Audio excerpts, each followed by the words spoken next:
This is Maximum Lawyer with your host, Tyson Mutrux.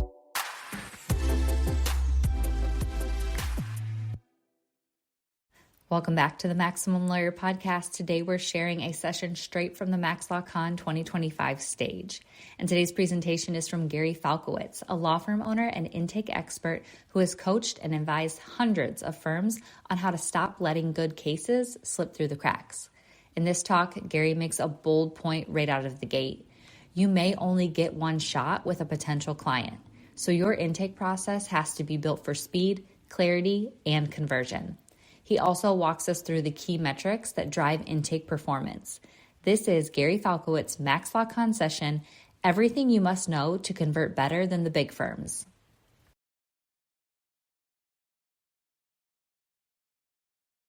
So I can get started without this. I'm not too worried at the moment. I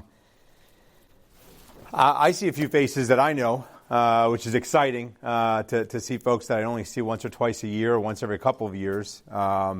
My first slide was going to be about my bio anyway, so I'm not worried about what the slide actually shows. I am an attorney. My name is Gary Falkowitz. I've been practicing since 2005. I started my career as an assistant district attorney, a prosecutor in Brooklyn, New York. Then I became a medical malpractice defense attorney.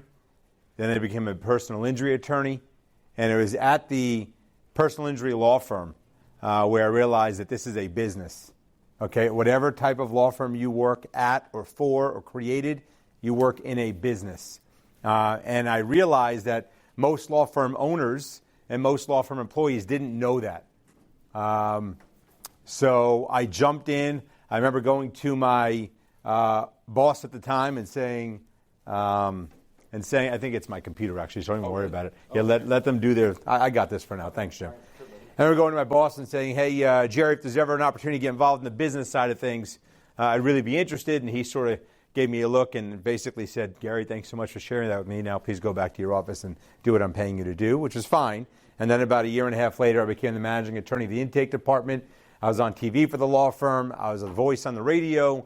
And I was involved in all of the referrals that the law firm took in, as well as that the law firm sent out, created a lot of relationships, and realized, shucks, everyone's improvising. Everyone's sort of just guessing this whole front-end business of their firms. Now, I'm going to I'll pause that for a moment, right? Because if you're like, if you're wondering, shit, pardon my language, Gary was a prosecutor. I'm going to get to the sad parts now, right? Just for a moment. Gary was a prosecutor. I also became a village prosecutor in my village where I live. And I was the person that if someone sped in my village and got a ticket, they'd have to come see me. And if it was a youngin', a teenager maybe, they'd come up with their parent. I'd say to their parent, can I be stern with your child? And absolutely. And I'd say, Johnny, I think it's my computer actually. Oh, I thought you were going to come. How you doing? I think it might be a computer thing more than anything else. I'd say, Johnny, I got kids in the neighborhood. Can't speed. Can't go 55 into 30. Because if you hit a child, not only are you ruining someone else's life, you're ruining yours, I promise you. And I'd say it very seriously because I was also, as I said, an assistant district attorney in Brooklyn, New York, where there's a lot of crime. And I've tried cases. I've tried cases against those who drink and drive. And I've been stern with them as well. So when you think about, and the tears will come down, so don't worry about that because I'm a human being, but when you think about the fact that I thought I played by the rules, my son, Ethan, was up here, 14 years old, 8th grade. Sorry. He played in he tried out and made the varsity high school tennis team as an 8th grader. Intelligent, great grades, wanted to go to Cornell like his mom. Went to a match. They won against the best school in the, I want to say state, but I know it's definitely county. But it was one of the school that they were going to be competing for the states. Tremendous human being. I watched that match, of course, because that's the type of dad I am and parents we are. I went everywhere. After the match, gave him a pound. He didn't want me to go see him after the match because, what parents go celebrate with their kids after a big match. So from a distance, I kind of give him like a this, and I'll be at the car. I'll wait for you at the car. And I saw him walk by where my car was in the parking lot. Thank you for whatever you did. And I kind of yelled his name. I said, hey, I'm over here in case you missed me. I think he saw me. He said, Dad, he's from a distance away. He had to be about 50 yards away. He goes, I'm going with him. I'll call you. I'll see you later. Like 3 hand motions that I completely knew what he was saying. I said, you got it. I texted him how proud I was, how amazing he played because he won the last match under the lights. Everybody was watching his doubles match. And spoke to him that night. He called me up. My last conversation with him, he called me up and said, hey, can I go to school late tomorrow? I got this project. He cared, man. He was hundreds or 99s and everything. I mean, loved, stayed up late, did work, cared about people. He said, can I go to school late? I said, Ethan, don't ask me this question. Go celebrate with your team. Don't at the Buffalo Wild Wings. Go celebrate with your team, please. Dad, I just go to school. Well, talk about it when you get home. Don't worry about it. Last time I talked to my boy. I just tell you one more thing because I want you to talk. I want you to understand that I'm still trying to find the positives in the world because that's how I live my life. That night, now I'd consult law firms on Intake, and we're going to jump in and we're going to talk about a lot of things today. I'm going to get a lot concluded in the next hour and 45 minutes, I promise. But that night, I had consulted with a law firm about 6 weeks prior. And whenever I go out with a law firm or an owner, I always go, hey, so what's the recipe for success? That's my go-to line, right? Starts a conversation. And this owner said, well, you know what? When my kids were young, I started a journal, and I left a journal by my bed, and it allowed me to remember everything that happened. So, sorry guys. So I said, yeah, I'm not much of a journal guy, but I love that idea. 6 weeks later, I talked to my son. I'm putting my daughter to sleep. It's the night of May 3rd. It's about, saved on my phone, it's about 9:53 at night. And as I'm in my daughter's bed, I said, I'm going to start I'm going to do a journal tonight, a journal entry about how good this day was. I got to see Ethan play his tennis match. Putting my daughter to sleep, she just told me that 1 and 1 equals 11, and that when you yawn, it means that your brain's tired or needs oxygen, something. And Landon, I got to see Landon, my boy, play basketball, and my middle guy is a great athlete, very fast. Ethan was very technical at everything he did. Landon would run through a wall when trying to catch a football. And my wife was helping with the concession stand at the high school while my son was playing. 15 minutes later, I get a phone call. Bad accident. I don't know how you go from the highest to highest to the lowest to lowest, but I did. And my family is the reason that I do everything I do. So I'm here today from being in the firm. I jumped out. I started consulting law firms on Intake. By the way, I can't speak at a conference without talking about my son. So I know you guys understand. I don't have to ask, but that's how it's got to be the rest of my life. I left the firm and I said, I'm going to teach other law firms how to do this. I'm going to fix this for them. I'm going to help them maximize the return on their marketing investment. So I left, started my own, ended up starting my own call center, which was ultimately acquired, started my own law firm, the Falkowitz Law Firm, co-counsel with law firms throughout the country on mass torts. And then I started my own masterclass, the Intake Playbook, where I have a mastermind and we talk about intake once a month. It's really tremendously valuable. Wrote a book, which I put in front of each of you. And then I started a company called Capture Now, which is a voice bot. I'll tell you a little bit about that later. Point is, I'm shoulder deep with the front end of our business, of your business. And whether just because I have so much experience in personal injury, I promise you, just like the 7-part series I did with Jim, it is all transferable to what you do. Come on. Unbelievable. Okay, so we're going to have one of those days. I don't mind. I could probably talk for hours on this, so we're going to figure this out together. No, it's the computer. It hasn't done this a lot, but it doesn't like. Yeah, keep shutting down.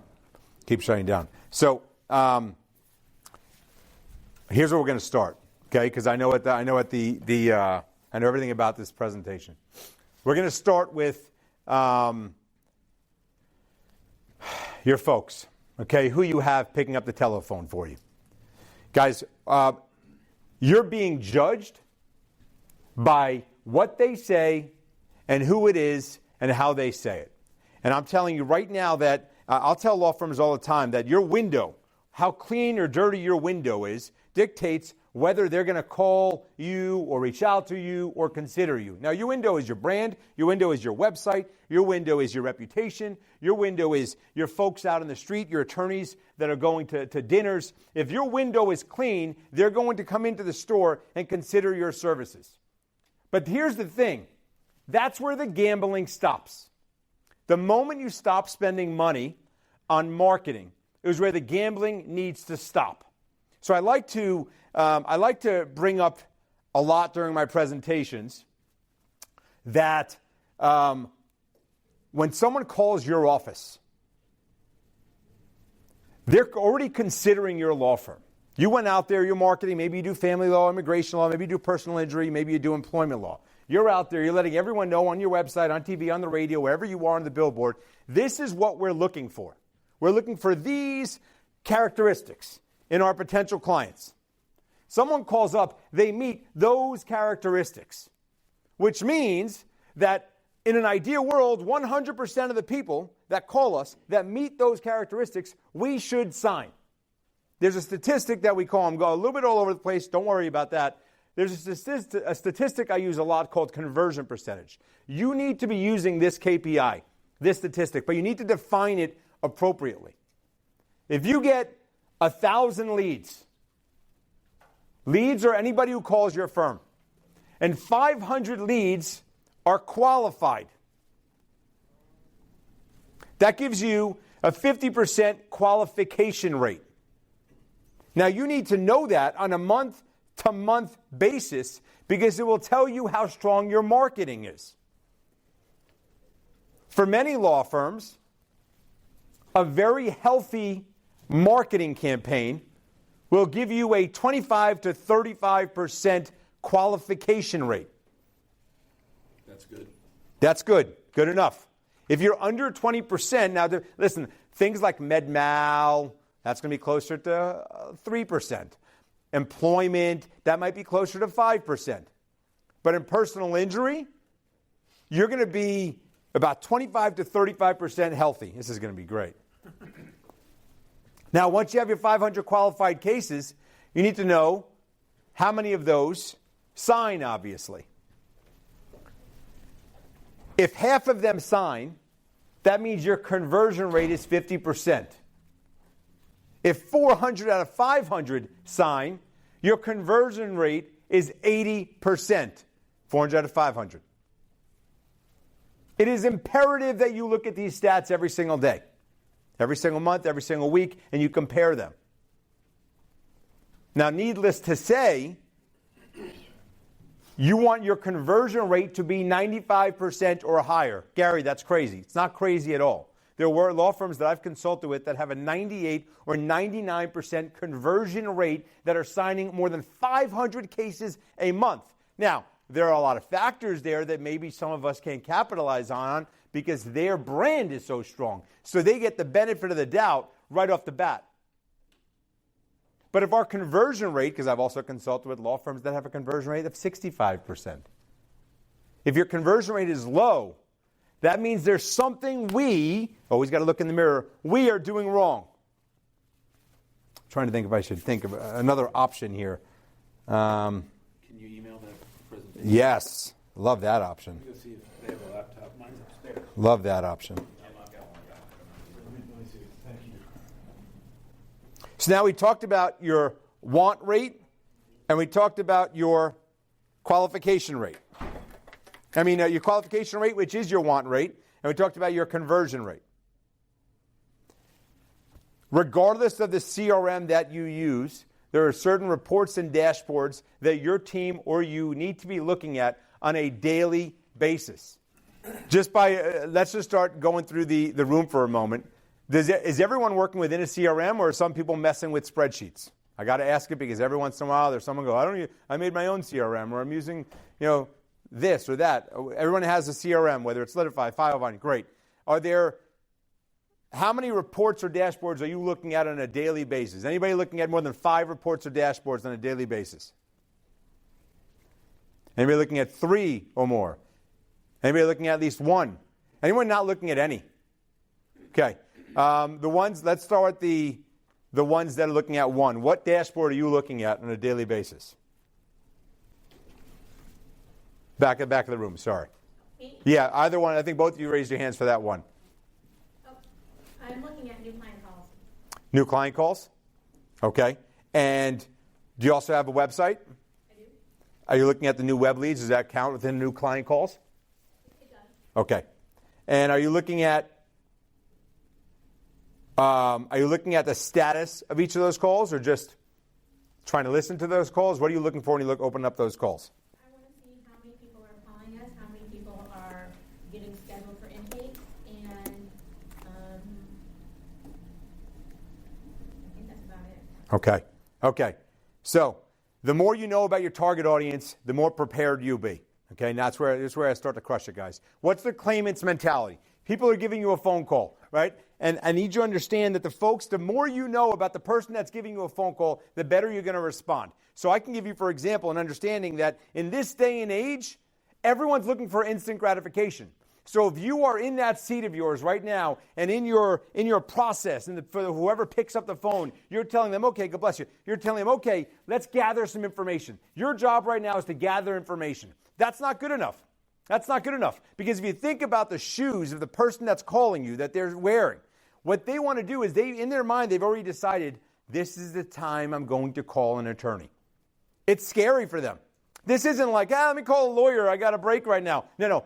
At lunch tomorrow, when I'm walking to my spouse, I'm calling the attorney. That's how much thought they put in, because they've never had to call a lawyer. As a matter of fact, raise your hand if you ever needed a lawyer. Raise your hand.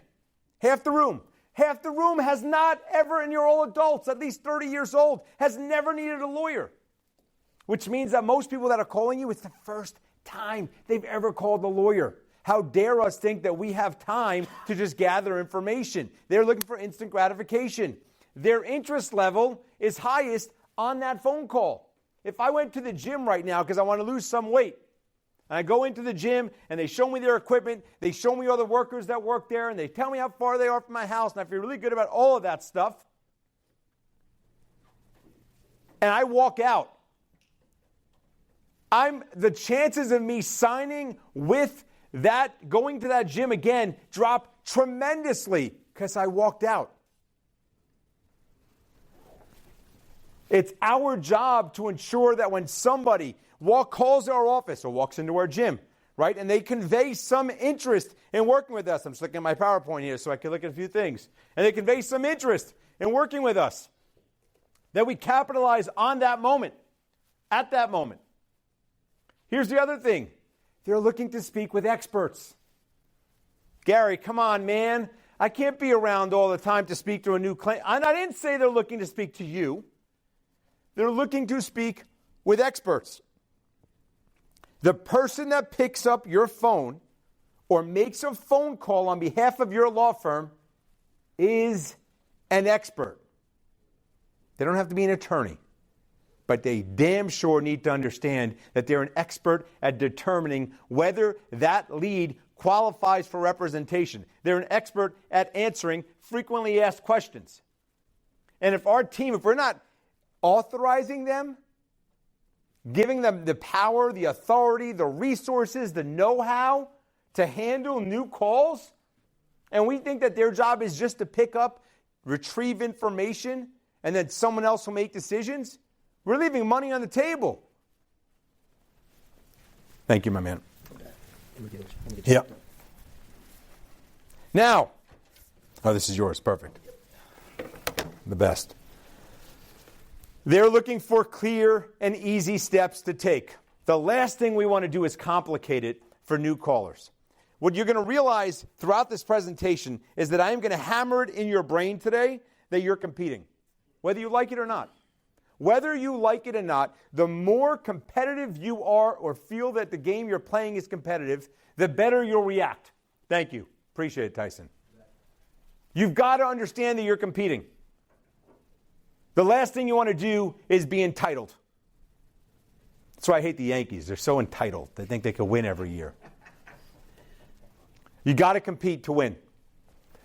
New callers don't want to be intimidated. They want to form a trusting relationship. They want you to listen. If you have to repeat yourself or ask them to repeat themselves, that's not a good relationship. They want their questions answered, which is why we need to make sure that our team has a list of frequently asked questions and the recommended answers for each of those questions.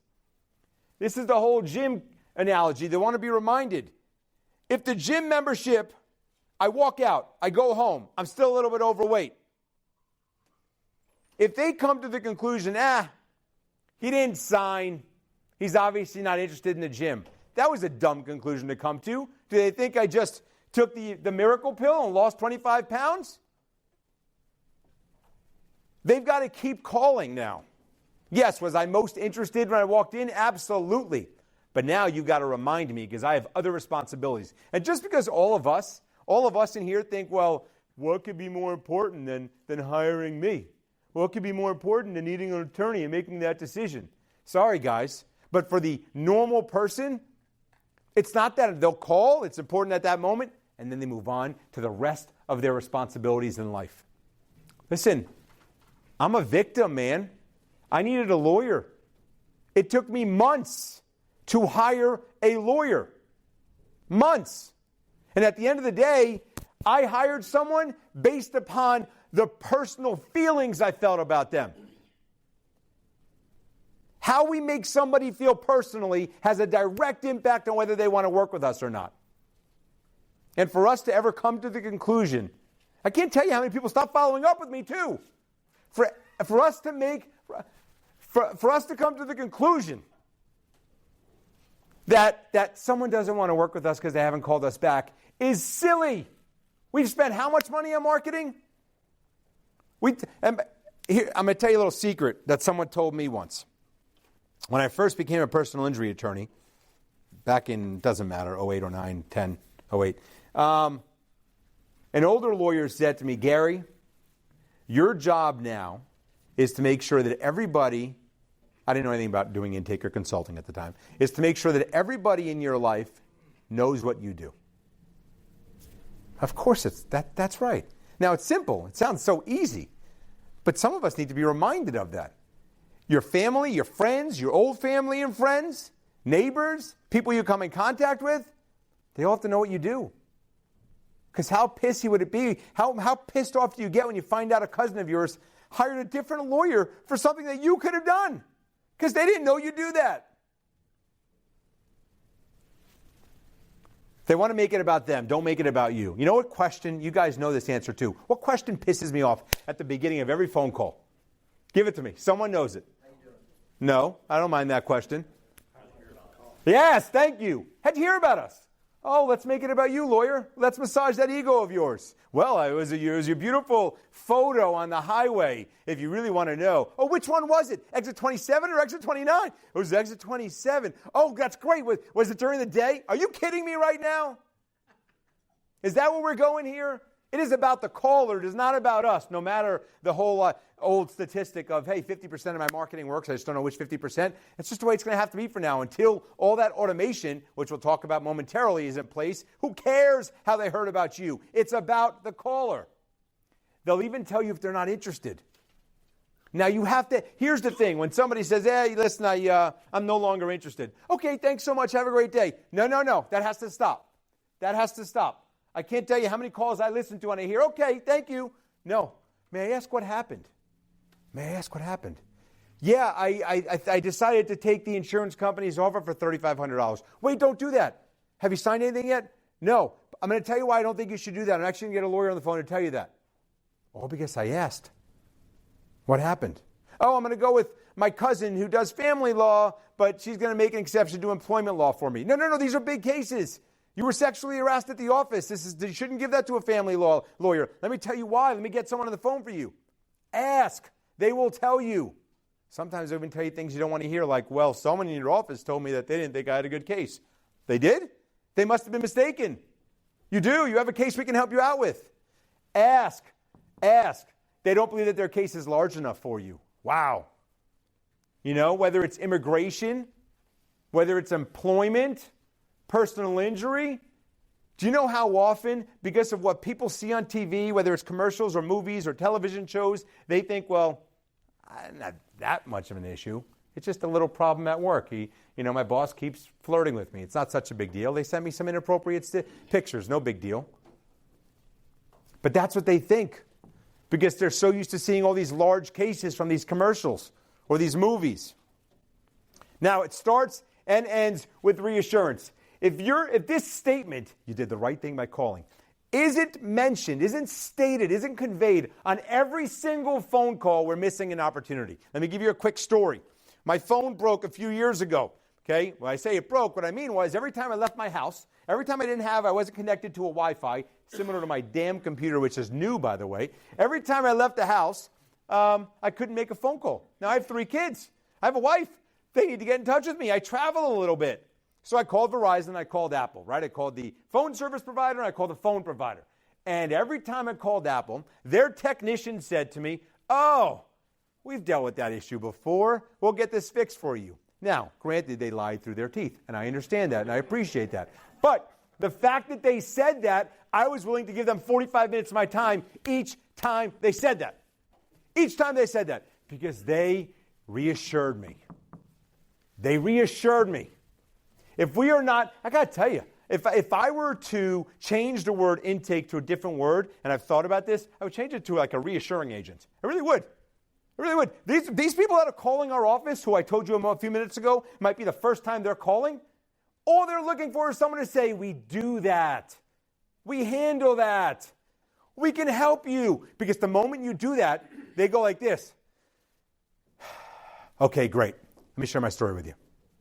You need that.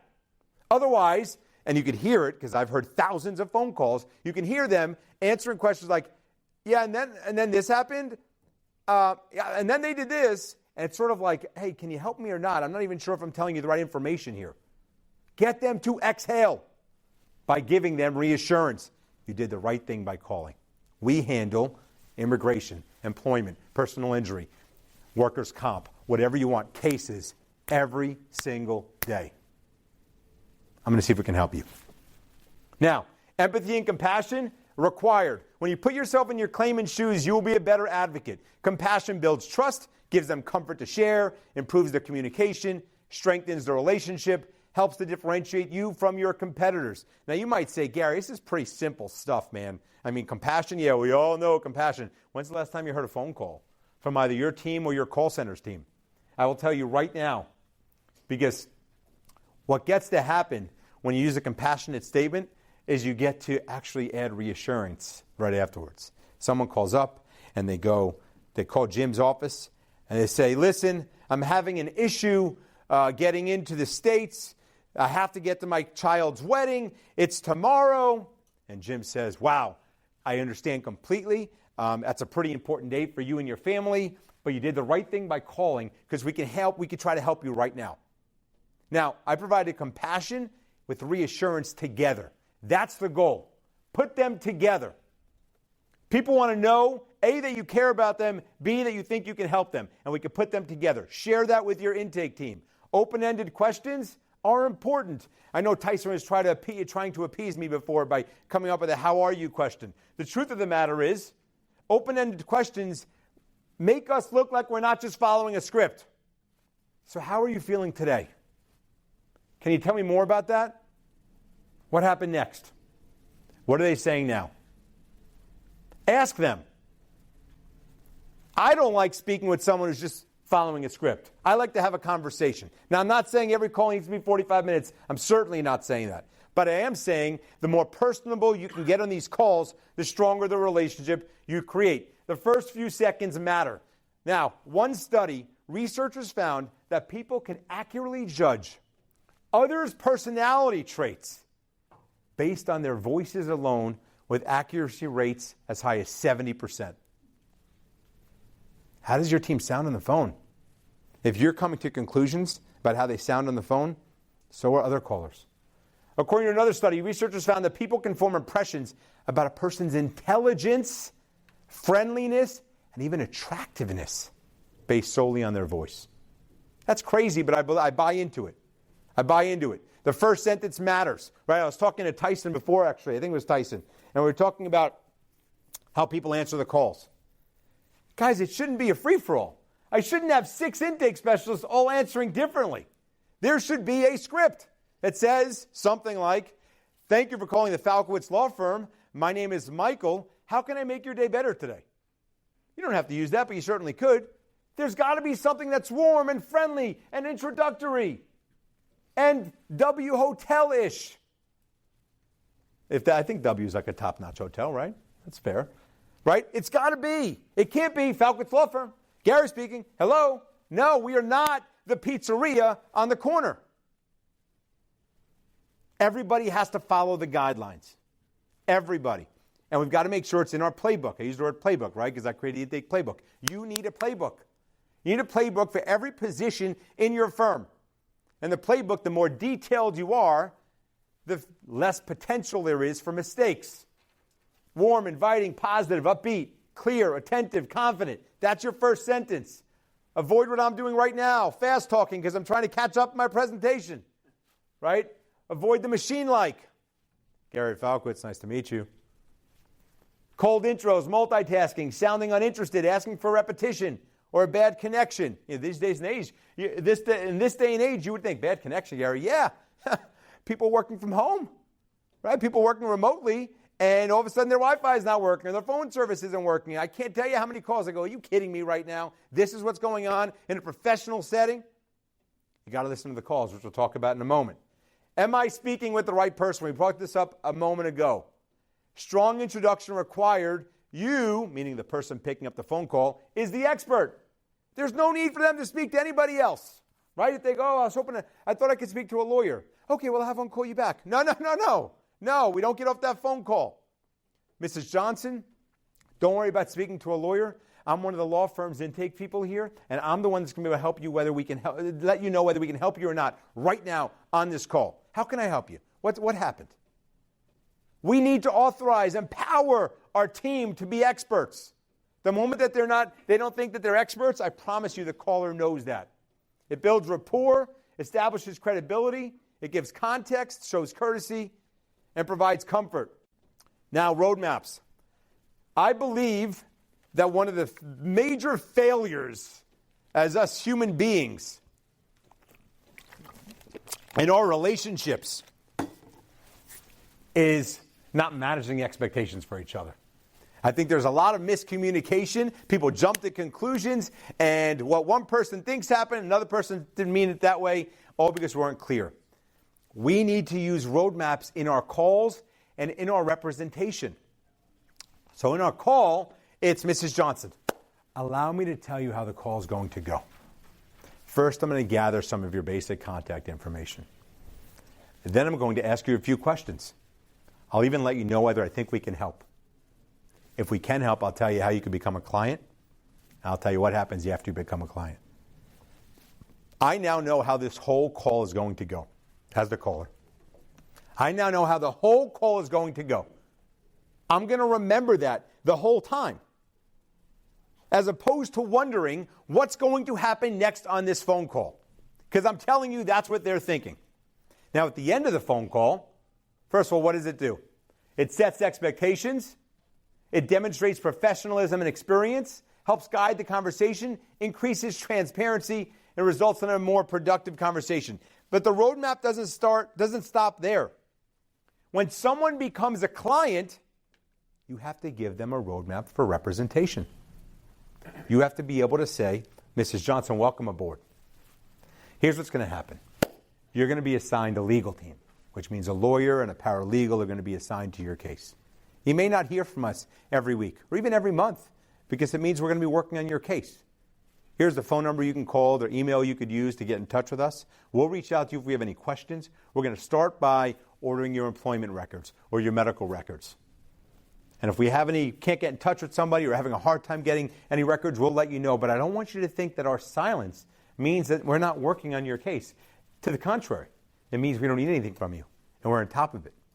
If we don't say those things at the end of the first intake call we get it signed, or at the beginning of representation, then what happens is we get phone calls nonstop from claimants who had no expectations, or maybe their expectations were way too high. They have no idea if their case is retained. They have no idea if someone's working on their case. They have no idea who's assigned to their case. They have no idea when to expect a phone call from someone in the firm. And they're only going to get upset. And what's the biggest complaint that callers have or clients have? They can't get in touch with their lawyer. Never calls them. Well, how do we manage their expectations? At the outset of the representation, that would not be an issue. That roadmap, no one uses the word, start using it. I want your team to understand what that roadmap is.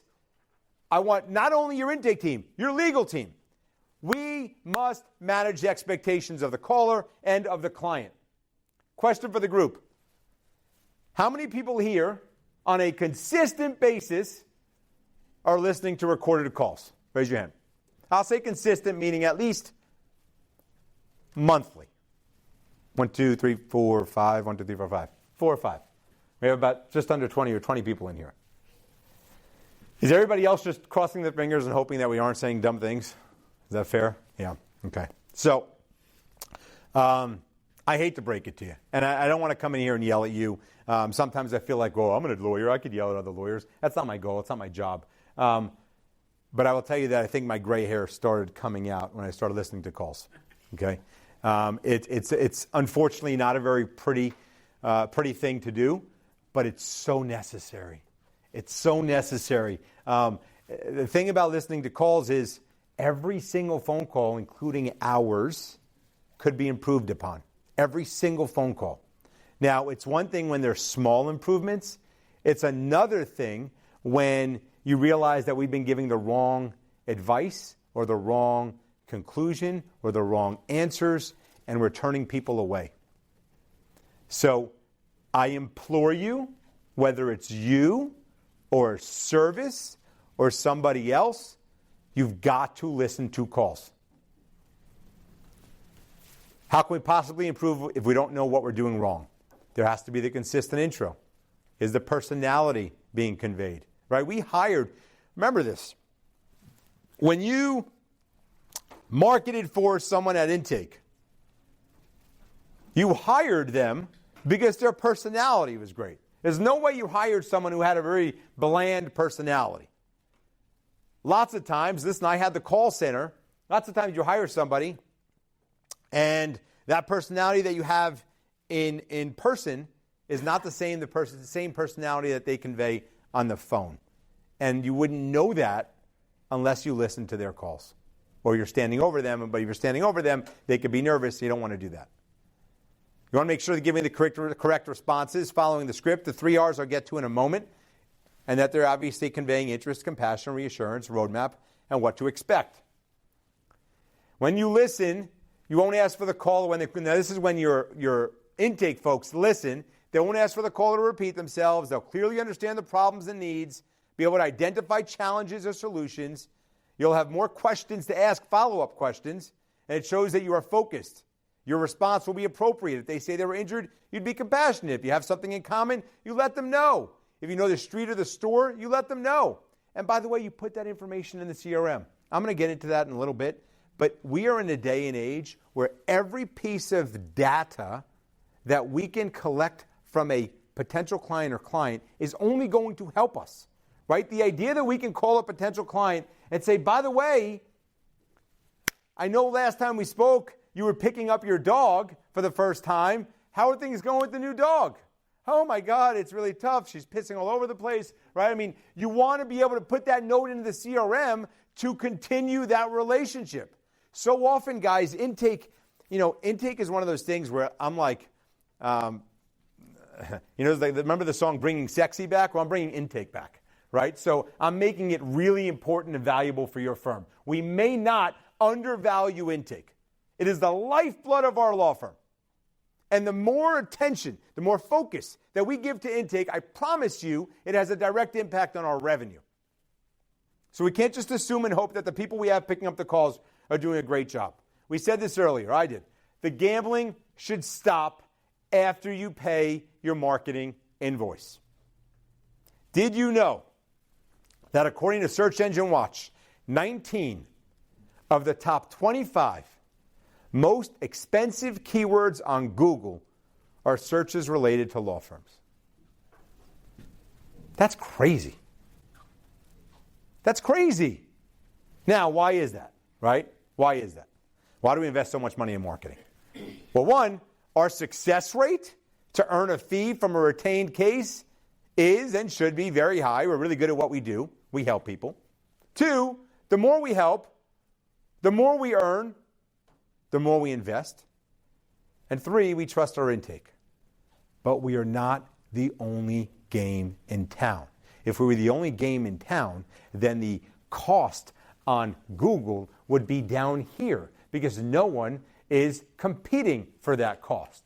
The reason why it's up here is because everybody we know who's a lawyer is saying, I'll go gamble $2,500 for that type of lead, $1,000 for that type of lead. I think last I checked for mesothelioma lawyer, I think the PPC cost, pay-per-click cost, was multiple thousands of dollars for a click. For a click. It could be a mistake. Everybody knows what PPC is, right? I mean, you all have your own law firm. For a click. Okay. So you have to remember that you may only have one bite at the apple and that you are competing. I like to use this analogy, right? Someone calls your firm, you're interested in representing them, maybe you say the right things, but here's the thing, you're not the only law firm that's interested in representing them. So what kind of bridge are you giving to them? What kind of bridge are you saying, hey, I want you to go from lead to client? Well, depending upon the bridge that you give to them, they're going to dictate whether they're going to work with you or somebody else, right? If a desperate person needed to cross one of these bridges to survive, which would they choose? I hope we all believe it's the walking bridge, I'll call it, at the airport. Because the more attractive your bridge is, the easier it is to cross, the more desirable you make the destination, the more interested they'll be in crossing it. So let's talk about this for a moment. The easier it is to cross. I'm a claimant, and I'm speaking to two different law firms. One says to me, Gary, we'd like for you to come to our office. We're in downtown Manhattan. Tomorrow morning, 9 a.m. The other says to me, Gary, we also want you to be a client of ours. Don't worry about coming to our office. I'm going to electronically send you our document to become our client. You do not have to leave your house. We all know where, I would think, in this day and age, the majority of people are going over here. Right? Because how many people are going to say, you know what, sounds great. I want to see what your office looks like, if you have mahogany, desktops or not, and how big, how many rooms or square feet your office really is. It's not happening anymore. It's not happening anymore. Now it's about ease. It's about instant gratification.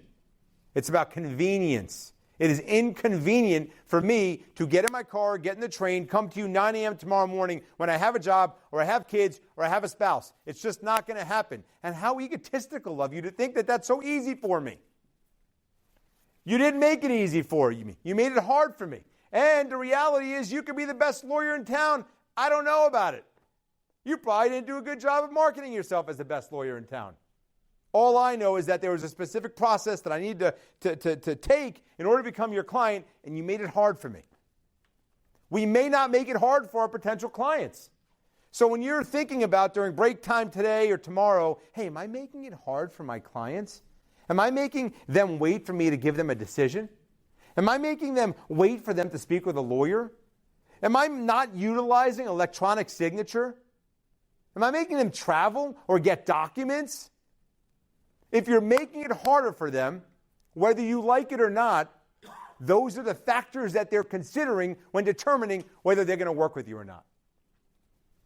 The more desirable you make the destination, this goes with the roadmap. God bless you. If you're not telling them what's to come as a client, what to expect, who's going to be their lawyer, what their contact information is like, how many years or months this may take, what the cost might be. If you're not telling them all that in the beginning, well, then they're left with questions. And then when their spouse later on that night says, hey, by the way, did you end up calling a lawyer? Yeah, I called 3. Only 1 gave me information about what the representation is like. The other 2 sort of didn't give me any details. They just said I should become a client. The more information we give, the better we look, the more desirable we make, our destination. So how do we create the best bridge, right? Raise your hand if you played blackjack before. At a casino, most of us, right? Okay, blackjack, very simple rules. You want to beat the dealer without going over, you hit her stick. The thing about blackjack is you have to make assumptions. You have to make an assumption that the card that is face down for the dealer is a 10, has the value of a 10. And then you'd make the determination as to whether you're going to hit or stay. Same thing goes with our law firms, guys. I call it the blackjack mentality.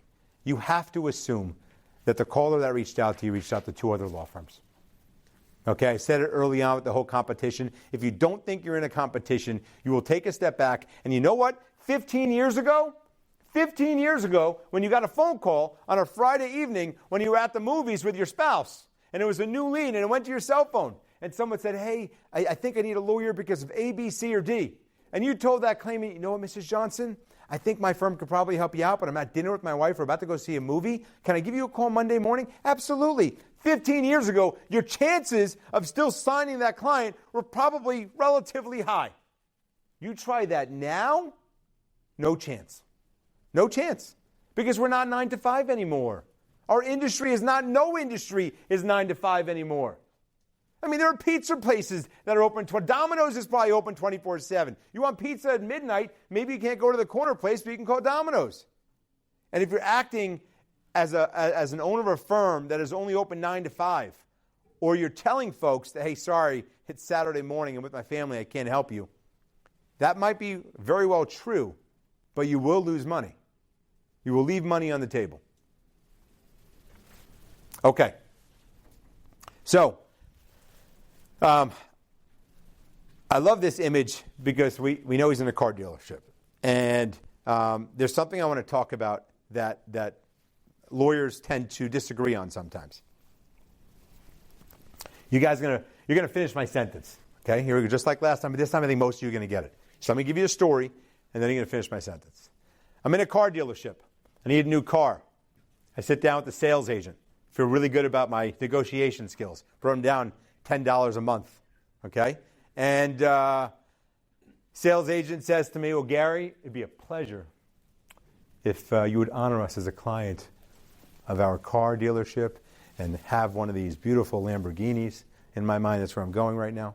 And so thanks so much, but as any smart man would do, I'm going to go back and talk to my wife about this potential purchase.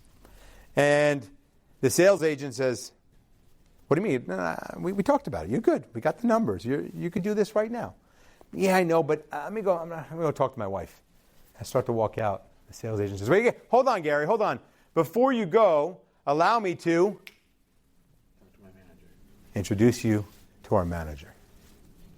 Okay? Happens to all of us. Think back. It happened to you too. Why did they do that? They did that because they did not want me leaving that showroom without a set of keys in my hand and a check in theirs. They did that because the odds of me walking down the block to their competitor Ferrari and looking at a Ferrari were very high. They did that because they may only have one bite at the apple. So if the car dealership knows how valuable that visit, that in-person visit is, we better know how valuable that phone call is. It's that simple. And if we let them hang up without making a decision, the chances drop from here to here. Tyson. All right, so you may not have an answer to this question, but you got me thinking about this. So I have been through that scenario. Most of them probably have. Sometimes they'll send you home with the car because I'm pretty stubborn, and I'll be like, no, I'm leaving. I want to talk to my wife. But they'll send me home with the car. Is there an equivalent with what we do? Oh, great question. Home with the car? Yeah, I love that. So I have not been sent home with a car. Maybe it's because I am looking at the Lamborghinis. Maybe I don't know. But I will say this: what they did is they let you test drive the vehicle a little bit, and they gave you something that you can touch and feel and think about and try. Now, what can we do in that regard? Well, you know what Gary could do, right? Gary could say, hey, Jim, I know you're thinking about my services. Take my book, my man. read it, take some notes, and let me know your thoughts afterwards. He just went home with something. If we can give them something physical, even if it's a link to something, it's going to help us because not everyone is doing that yet. So I'm going to jump to something else, Tyson, which is more geared for everyone in here. Text messages. Raise your hand if you are not using text messages in your follow-up at intake. I didn't see those two. Let's say there are two people in here who raised their hand and were not using text messages. I would tell them, change that starting today. But I'm not, thank God there's no one here doing that. But it's necessary, absolutely necessary. Now I'll go one step further, right? Because everyone here is already using text messaging. So let's go one step further. Text messaging isn't enough. Just a normal text that goes out that says, hey, thanks so much for your phone call, can't wait to work with you, isn't enough. Those texts should have links to videos. They should actually be in the text. There should be a branded video that goes out after the first call every single time to remind them who they called. Do you think, I know egotistically we know that they remember who they called. Sorry, guys, they don't remember your law firm's name when they hang up with you. Which, by the way, when you think about listening to recorded calls, one of the things I have intake specialists do is make sure they say the name of the law firm at least 3 times as a reminder to the caller who they called. But I promise you, most of them do not remember, especially if you don't have a really strong TV brand, commercial brand. They're not going to remember your name. So how do you remember their name? How do they remember your name? A beautiful video, especially when you're competing with other law firms. How about a V-card? Right? There should be, here, I love this little story. Okay, raise your hand if you've ever done this before. This is fantastic. Do you know what beats Google? What beats Google? Anybody know what beats Google? What's in your phone beats Google.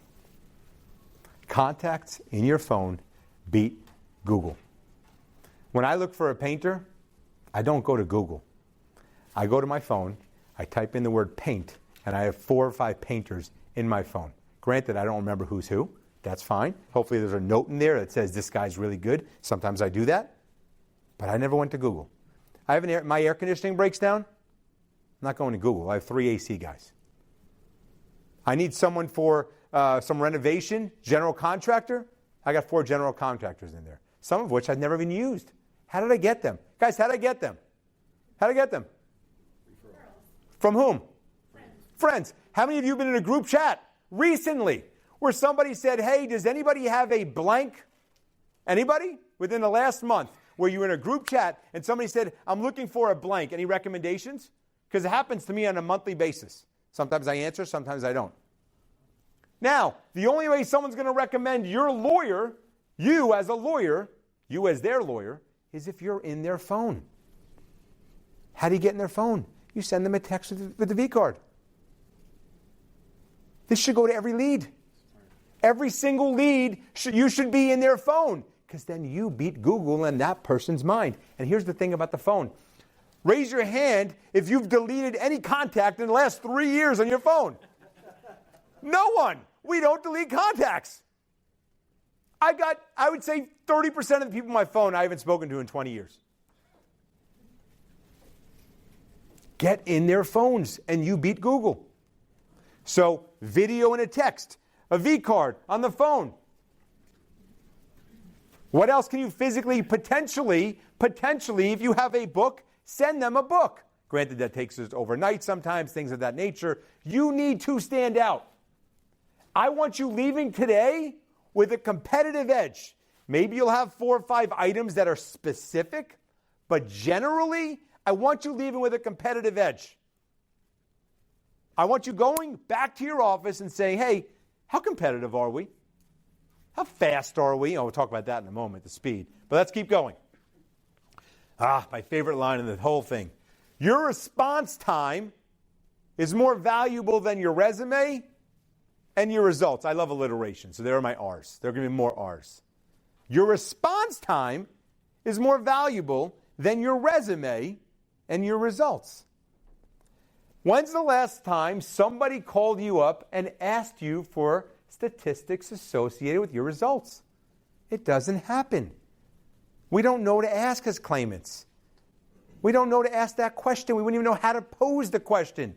When's the last time someone called your office and said, Jim, by the way, what law school did you go to? No one's asking you, Jim.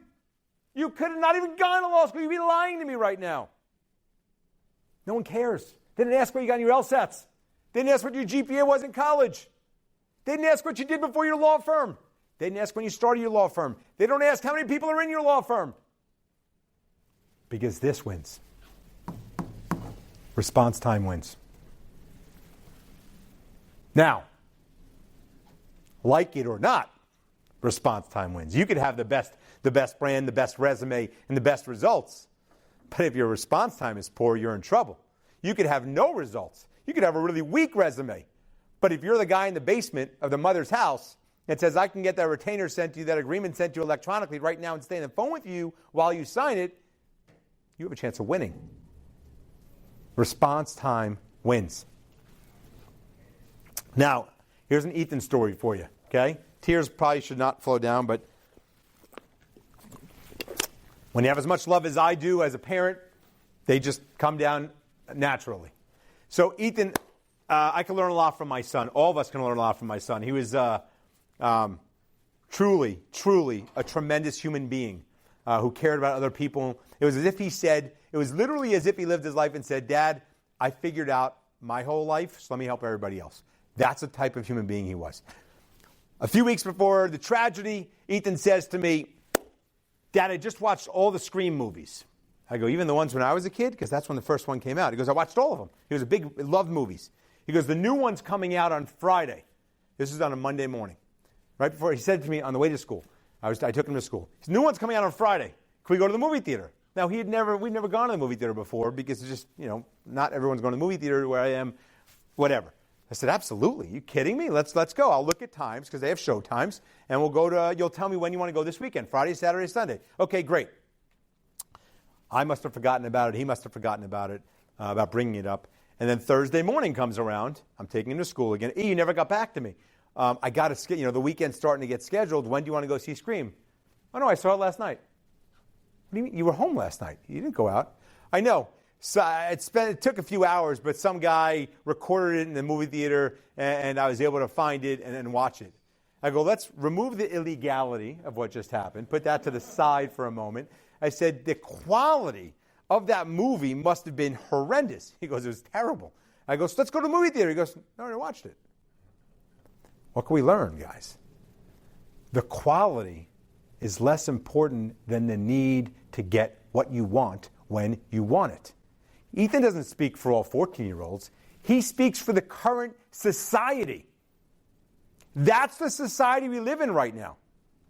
You could promise quality. You go on Amazon, how often do we make a decision on Amazon based upon how quickly we can get that product, not based upon how many stars, which product is better, which one's coming today? Done, I'll try it. We are the same. What we offer is the same.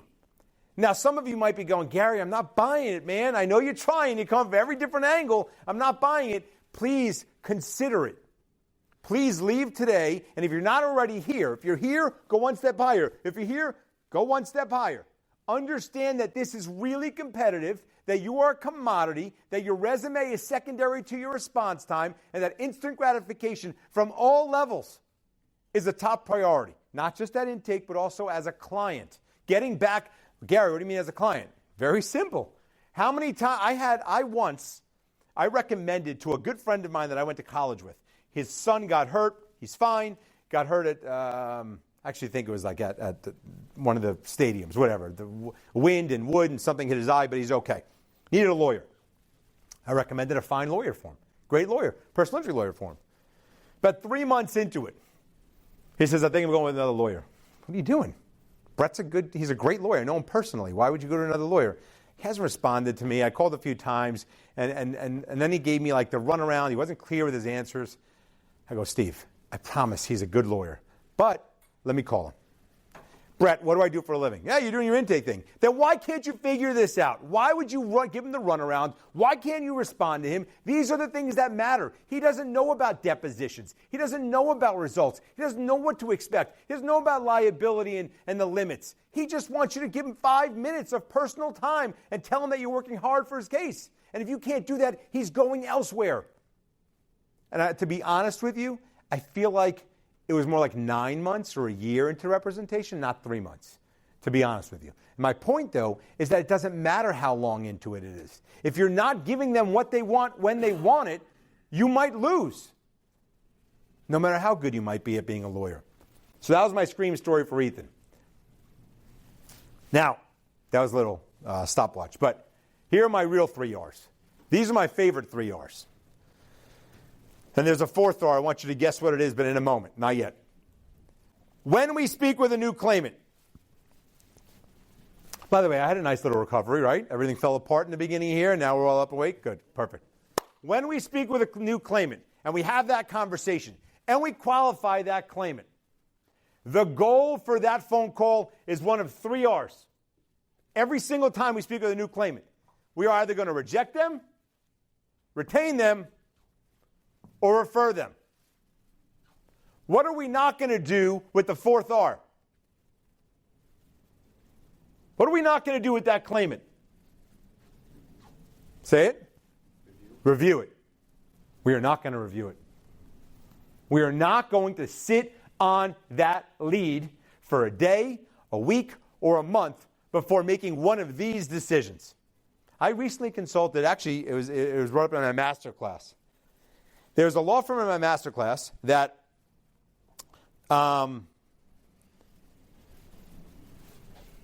rejects post-retention. So they retain cases, and then they withdraw from representation on upwards of 50% of their signed cases. I kind of love it. I'll say that again. For all the cases that they sign as a new client, they withdraw proactively, based upon their investigation, post-retention, they withdraw from upwards of 50% of those signed cases. And they do so within 30 days of of getting the retainer signed. Why do I love that? I love it because it shows to me that they realize how competitive this industry is. It proves to me that they realize, and this is true for all of your firms, that once you sign with somebody, you likely stop looking until you're given a reason to stop looking or to start looking. And you want to, I'll use a sports term here, you want to sign them from the free agency block immediately. You don't want to give other firms the chance to sign them. So if you keep your criteria simple and loose, but Gary, that's got bad review written all over it. Come on, some of you are thinking about that, right? It's got bad review written all over it. Why? Mrs. Johnson, thank you so much for reaching out to our firm. Based upon everything you just told me, I'd like to begin an investigation. Tyson, we talked about this momentarily or earlier. I'd like to begin an investigation on your behalf. But I can't begin that investigation until you sign our agreement. That agreement gives me permission to begin that investigation. Now, if we decide after our investigation that we can't help, I'm going to let you know. Someone from my firm is going to let you know within the first few weeks of representation why we can't help and what other options you might have. But here's the thing. I want to begin the investigation today. So what I'm going to do is send you our agreement while we're on the phone. I'll even stay on the phone to confirm for you that I received it. Why would Mrs. Johnson, who gets a call 2 weeks later by Michael, the attorney, or by a paralegal, or by someone else, hey, Mrs. Johnson, it's Michael with the Falkowitz law firm. I just wanted to let you know, unfortunately, we got the police report. It does say you're at fault, and under those situations, the insurance company is never going to, accept responsibility. The other driver's insurance company. We tried. We made a bunch of phone calls. We even called the police department. But unfortunately, I don't think we can help you out. Thank you so much, Michael. I really appreciate the phone call. Why would Mrs. Johnson be upset? I didn't make any promises to her that we were going to get her money. What I promised her was 2 things. I promised her 2 things. I promised her that we were going to begin an investigation immediately, and I promised her that I would let her know as soon as possible if I thought we couldn't help. She's not giving me a bad review. Shit, pardon my language, she may even become an advocate. Because you know what? She didn't pay for me to investigate that matter. Not $1. And I'm going to remind her, both in the beginning, that it costs no money up front, and also when I withdraw from representation, I'm going to remind her it didn't cost her $1. So don't be scared by these bad reviews. There's a way to be human beings here, and personable and respectful, whereby we might even create some advocates. This is the goal at the end of every phone call. Now, you might say, Gary, it's too aggressive for me. That's fine, because I'm not here to convert you into a believer. I'm here to tell you that this is happening. And you can either compete with it or not compete with it. But please don't rest on your laurels. Yes? Does that analysis change at all when it's a situation where the clients are paying money up front for representation versus contingency, or do you have the same mindset? Yeah, that's a great question. I had a call with someone recently about this. I think that as long as you're clear about what they're getting for their payment, then the analysis doesn't change. So I had a call recently where the way the law firm worked, and it was similar, Jim, to how you had it years ago. The way the law firm worked was they had one person gather some information. They actually had a basic document signed, was not it may have been like a representation document. And then they had someone else call for payment, and a lawyer possibly, to call up to get payment and to discuss that. I said to them, well, why wouldn't you do that all in one call? I don't understand. Once you need to make a determination on that first call whether it's worth whether this person is worth your time and you're worth the cost. And if you need to do any legal work for them, there's a cost for that.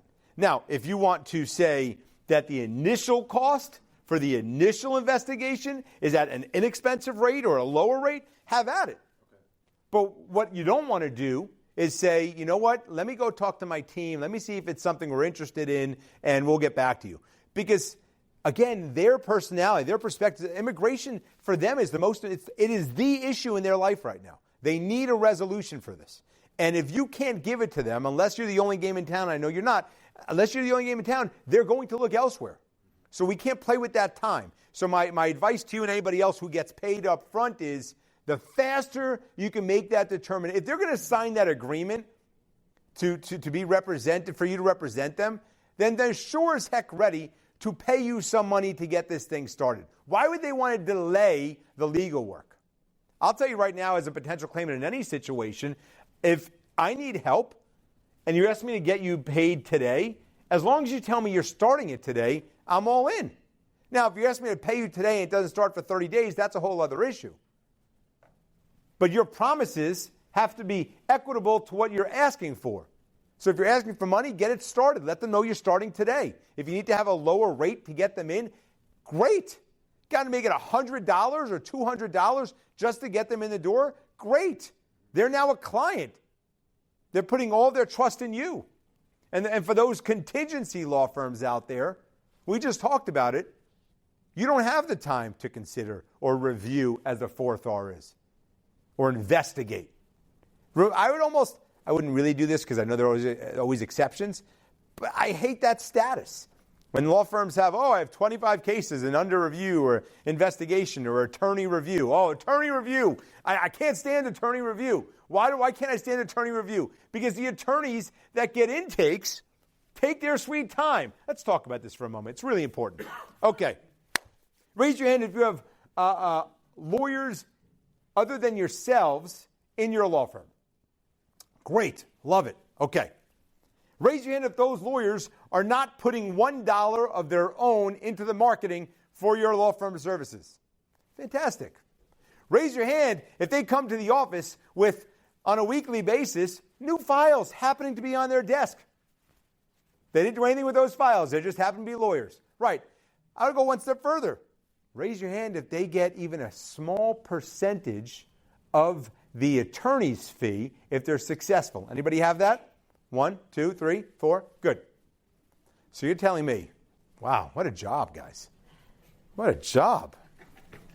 Sounds so nice. Where's their risk? Where is their risk? I'm not trying to denigrate them or condescend them. I'm not. I was in those shoes. Okay? But my point is this. Why aren't lawyers doing intake? Because they want the easy stuff. They want the real stuff. They want the big stuff. They don't want challenges. They don't want a case where somebody says, hey, I was sideswiped, but I think there's no police report, and they said it was my fault, I said it was their fault. 8 out of 10 lawyers would say, no, we don't want that case. What do you mean you don't want that case? Because it's difficult? Because you don't have evidence or proof yet that supports what you wanted to support? Keep it simple. Sign more. Lawyers aren't doing intake because they'll leave you, you'll make less money. And lots of times you got to put a wall, proverbial wall, between lawyers and intake. Because lawyers are so quick to blame their intake. Why would you sign up this case? And the last thing you want is to have your intake team feel insecure because they'll leave. Do you know how difficult it is to find a good intake person? To be on the phones all day, every day, and to have their A personality, which is impossible, by the way, all day, to speak with someone new who is excited to speak, or excited is probably the wrong word, anxious to speak with a law firm for the first time in their lives, and yet for that intake specialist, it's their 75th call for the day? Do you know how difficult that is? How many of your lawyers ever want to be in a rotation in the evenings or the weekends? Never. It's like, oh shit, don't look at me. Why am I bringing this up? I'm bringing this up because we've got to keep intake simple. Now, when you have a new client and you want to talk about what that case is worth and what the future of that case is, have your meetings all day long because it's a client. You could play with that time. You don't get to play with time with a new lead. You don't get to. And your lawyers have to buy in. When I go and I consult at a law firm, I'll tell the law firm I want the lawyers at my presentation too. I want them to understand this. I want them to understand they're not putting $1 into marketing. I want them to understand that Jim is investing X amount of dollars in gambling to make sure the phone rings. We don't want to gamble when we pick up that telephone call. Okay. Question for the group. Is your qualification standard clear and understandable? Or do you use a bunch of if, but, except, maybe language? Right? So who here, and let's be very honest, who here believes that their qualification standard is not as clear as it could be? Okay, half the room at least. If you know that, I promise your intake team knows that. And they're guessing. And unfortunately, sometimes they're making mistakes. When it comes to qualification criteria, I want you to think about this. Is it worthy of an investigation? Is it worthy of an investigation? If the answer is yes, now every practice area, every case type is going to be different, so I don't want to sit here and tell you, here are 3 questions that you have to get answered for each case type, and if it's yes, get them signed. I'm not here to say that, but I am here to say simplify. Simplify. And then make sure that logic is in your CRM so that when a new person gets hired and they answer yes, no, yes, yes, no, they get something pops up and says, qualified, say the following language. Disqualified, say the following language. Gary, that's pretty advanced stuff. Yeah, of course, not really, but yeah, it is. And your CRM needs to have it.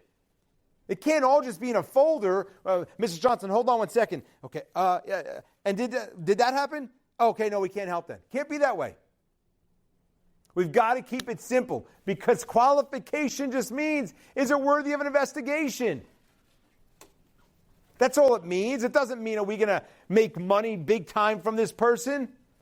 Could be something. not likely to be something. The lawyers like the likely to be something. At Intake, could it be something? And by the way, you don't have to believe me. You could be thinking, it's very possible this is the first time you've heard my name or met with me. And you might be thinking, you could honestly be thinking, this guy came off the street and he's telling us to be aggressive, but it's too aggressive and there's no way this works. I'm telling you, I've consulted with hundreds of law firms. I see what the best law firms do. This is the direction for success. No doubt in my mind.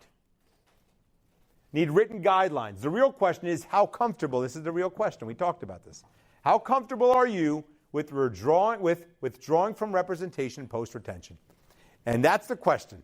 Because if you're uncomfortable with it, then you're going to keep your criteria really tight. And you're going to leave a lot of money on the table.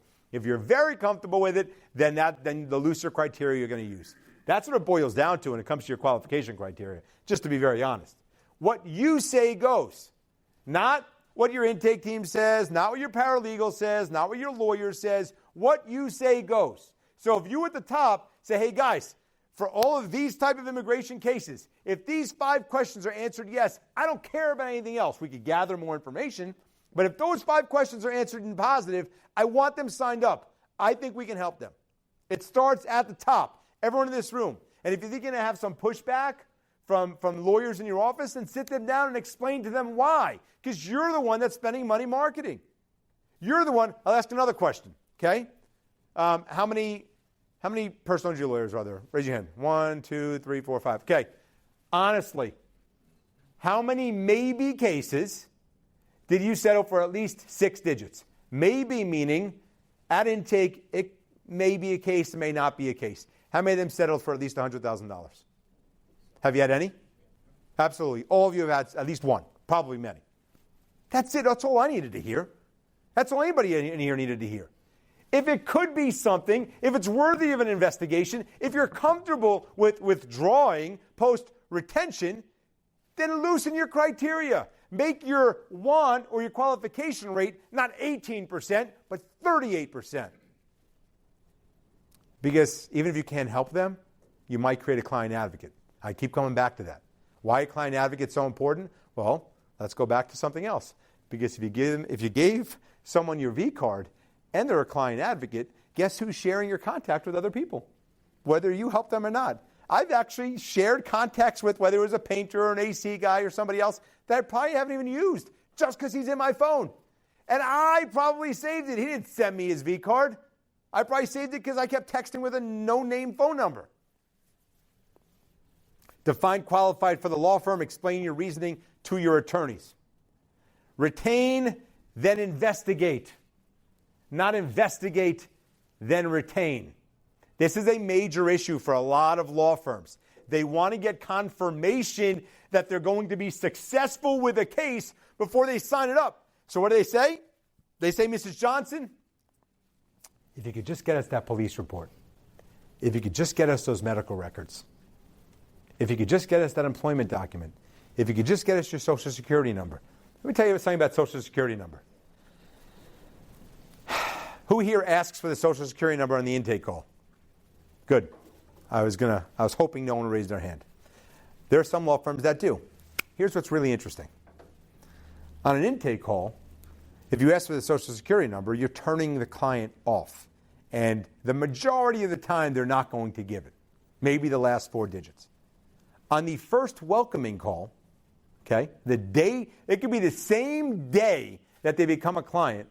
You ask Mrs. Johnson, welcome to the law firm. We're so excited to work with you. I have some missing information here just to complete the file. If I could just get your Social Security number. Sure, 741-632-7411.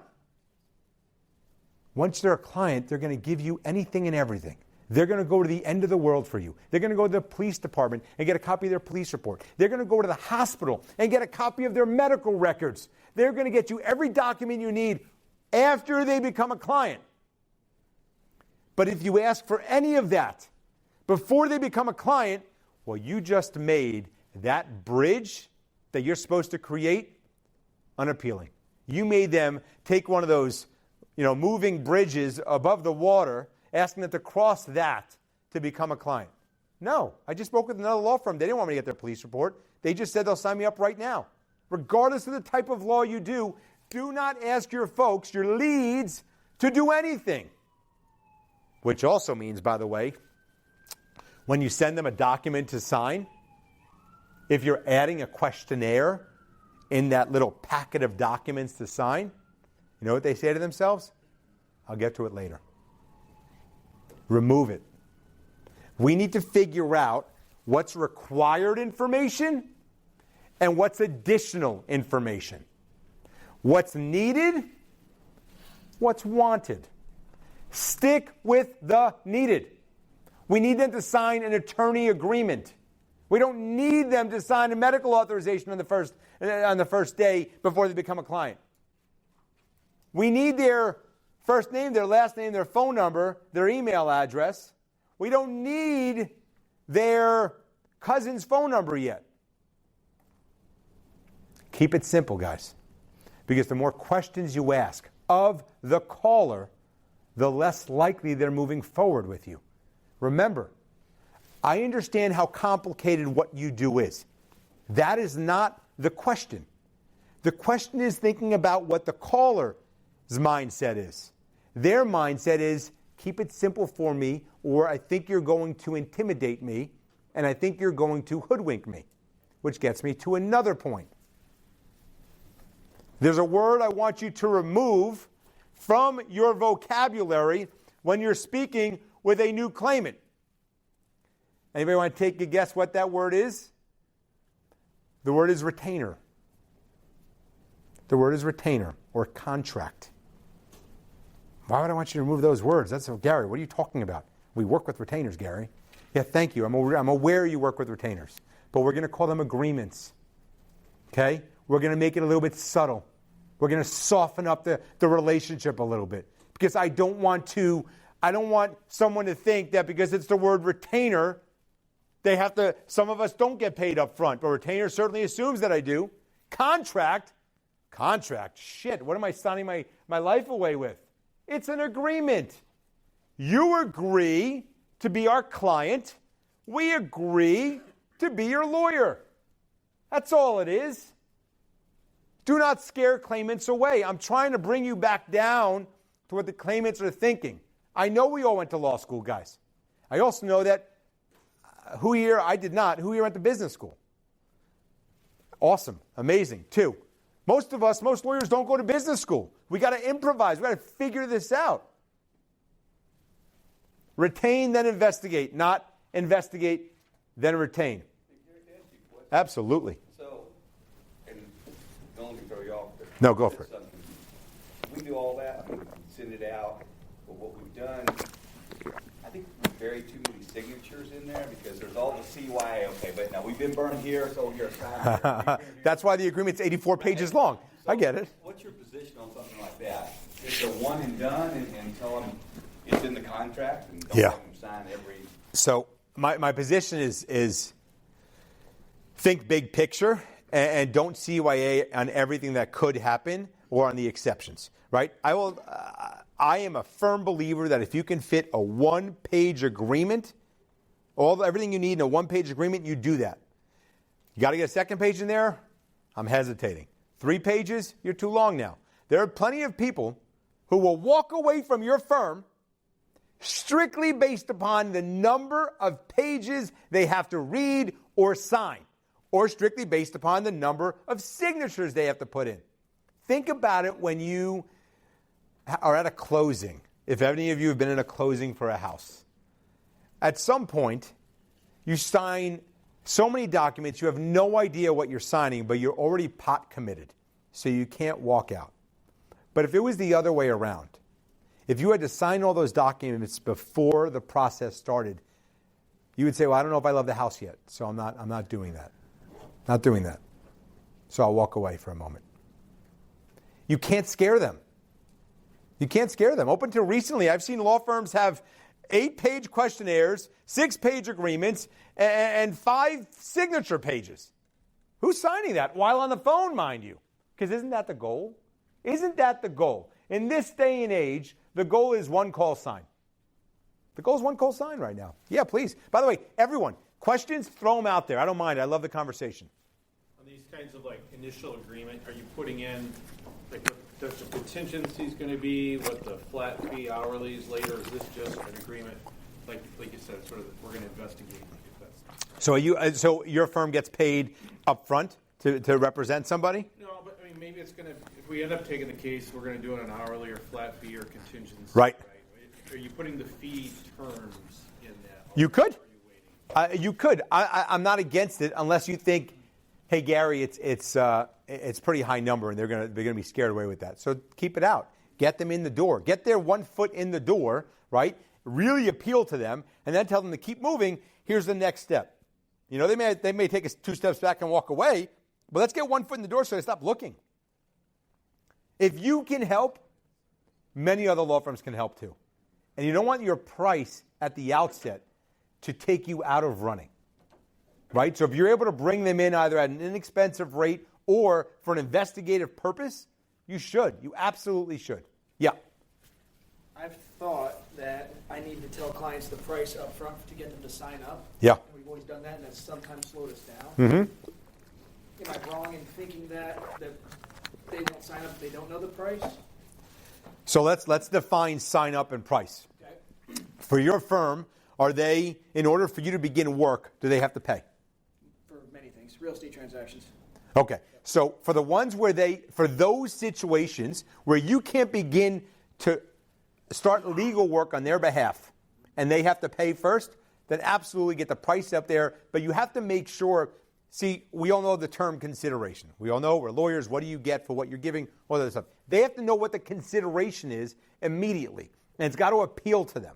So you're going to have to articulate what the benefit is with them paying right now. And it could be as simple as, today we are going to do ... But we can't do ... until you sign and pay. And you can even tell them, normally this gets done the same day. We don't want them to think, we want them to follow the norm. We don't want them to think that they're the exception. Now, if you have other case type or practice areas whereby you don't get paid up front, then don't scare them with the price. Get them in under investigative purposes. It's completely ethical. Quite frankly, it makes all the sense in the world because then they get comfortable with you and learn about what you're going to do and decide whether it's worth paying you. Very few people in this room alone, let's say, are going to say yes and pay to a $5,000 fee on the first phone call, not that I know what your fee is, on the first phone call, right, when I have never spoken to you before at the end of that call. It's a tough sell based upon how desperate or how needy I am for that service. But the reality is if you're able to, for the other areas, other practice areas, get them in the door, warm them up, get them halfway over the bridge because they're really happy, you got to do that. We got to take them off the free agency mark. Yeah, I love this. Good. How do you deal with if there's a range of pricing? So like my minimum fee might be this, but unless I meet with them and get them to fill out a questionnaire, I don't know what they're really going to need. So let's say, especially estate planning, right? My minimum fee might be $1,750, but I don't know if they need trust. I don't know if they want trust. I don't know if that fits their situation, which may end up being $3,500. Yep. I think you explain that to them, but you don't tell them the actual, because you don't know, you can't tell them what the number is going to be. But what you can say is that, listen, my originating fee is $1,700. What that gets you is the following. Now, during that assessment period, I'm going to let you know what else I think you might need, as well as the additional cost associated with it, which could be anywhere from A to B. But let's get started because I don't want to charge you B if you don't need B right now. Let's get started with the assessment period in order for me to assess this matter and have my team, because we get paid by the hour normally, and have my team begin that work. Here's the originating fee. But you have to tell them what they're going to get out of it. No one's going to pay you just to consider things. So what you are going to be able to do is you need to be able to tell them no matter what, after this assessment fee, I'm going to be able to give you some advice. Some advice. The advice could be that you should go talk to your whatever, your cousin, your employer, your this, and really this is how you should deal with it, and that's the advice because you're getting legal advice. Or the advice could be, let's bring it up another level because you need assistance with your estate planning or trustee, whatever it is. But they need to know what they're getting for their money. No one's going to pay just for you to consider it. Does that make sense? Yeah. So in PI, I've just got 2 pages, contingent fee and then HIPAA. I'm saying, Gary, don't even bother having the second page at the outset. Have that be an automated email that goes out the next day. I do. I think that, people get nervous. Yeah, but Gary, the HIPAA lets me get the medical records. I need to do that right away.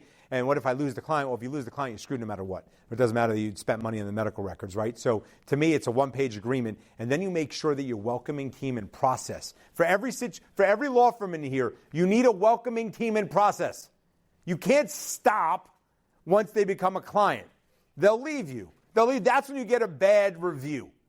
You need a welcoming team and process that happens immediately after retention, hopefully, and by the way, you're right, there should be a drip campaign that goes out immediately after that case gets signed, where it says, hey, great, we got you signed agreement, now let's get these authorizations, this HIPAA signed for you as well. Great, absolutely, but get that agreement signed by itself. And then you have someone call, welcome them to the law firm, let them know what other documents they need, give them the roadmap of what's to come throughout representation, who's on their legal team, ... Yeah.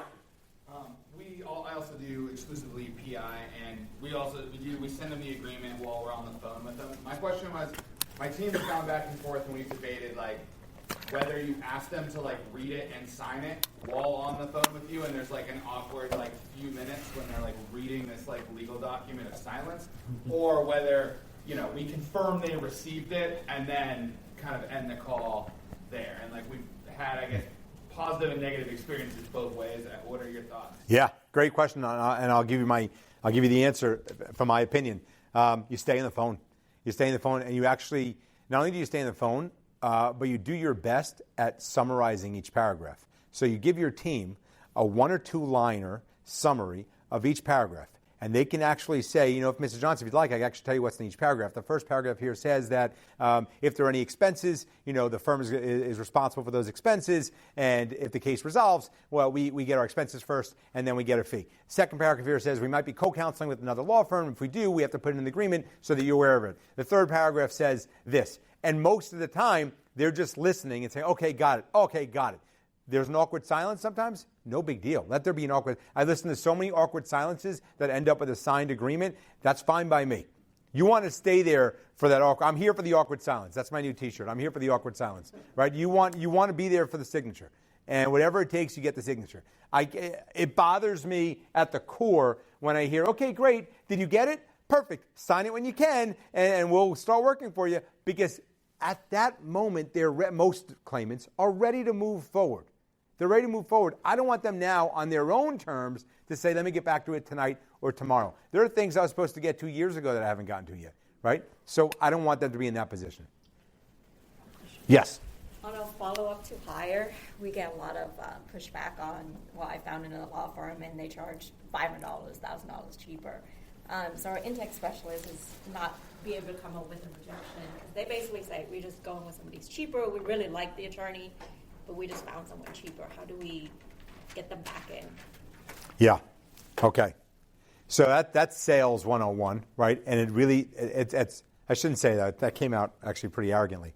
What I meant to say was that's a sales personality that you need to have on the phone, right? So the more that you have someone who's intelligent, knowledgeable, sounds confident, can articulate, can explain why your services are more money, that's where maybe the resume gets involved, when you have to explain and justify that your costs are so expensive. Maybe it's even getting a lawyer on the phone, right? So you're going to have to, in order to separate yourself from your competitors, you're losing at the cost because they're less expensive. So now you've got to win at the quality. So your quality, from the person that they're speaking with, to the person that you're making available to them, to the answers to their questions, to the explanation of who you are and why you're worthy of whatever your cost is, right? You could say, listen, I don't know who's charging $500 or $750 for this, but I've been doing this for 25 years or 5 years, however many years, and I have an excellent success rate in this exact type of case. You don't want to go anywhere else. Have you asked these questions, right? And then you tell a caller, well, make sure you ask these questions of the attorney, because then there are also lines. Well, if you're getting a discounted fee, you're going to get discounted services, those things like that. But you want to be able to explain, or at least distinguish yourself from a quality standpoint. You can't do it from a quantitative, which is numbers, math, perspective. So that's what I would say. I'd make sure that there was always someone available, manager, attorney, someone with a title, who can jump on the call so you can distinguish yourself. Because not every law firm is doing that. Not every law firm is putting a lawyer on the phone. Not every law firm has the resources to put a lawyer on the phone. But I'll tell you, if you go to 2 different car dealerships and you met the manager at one and you didn't meet the manager at the other, one looks pretty good. You mean he stopped what he was doing just to say hello to me, Mr. Falkowitz? And he even took a few dollars off of the lease or the purchase? That was really nice of him. I'm going to go back to him with my spouse tomorrow. But I think it's going to be, if you can't win with the cost, you're going to have to win with everything else. Who are you putting on the phone? How are you answering questions? How are you distinguishing your services from your competitors' services? Do you have more resources? Are you bigger? Do you have more people? Do you have a video you could send with your text and they don't? Do you have a video testimonial page that you can text out after you speak with them? Do you have a list of questions that you can give to them to ask of your competitors that you know the answers to and gave the answers to and they may not? One question could be, did you actually speak with the lawyer there? No. Well, I'm a lawyer here. We make sure we put a lawyer on the phone for every new lead. We've got to be thinking that way. This is sales. Absolutely sales. So we got to remove entitlement. Yes. Yes.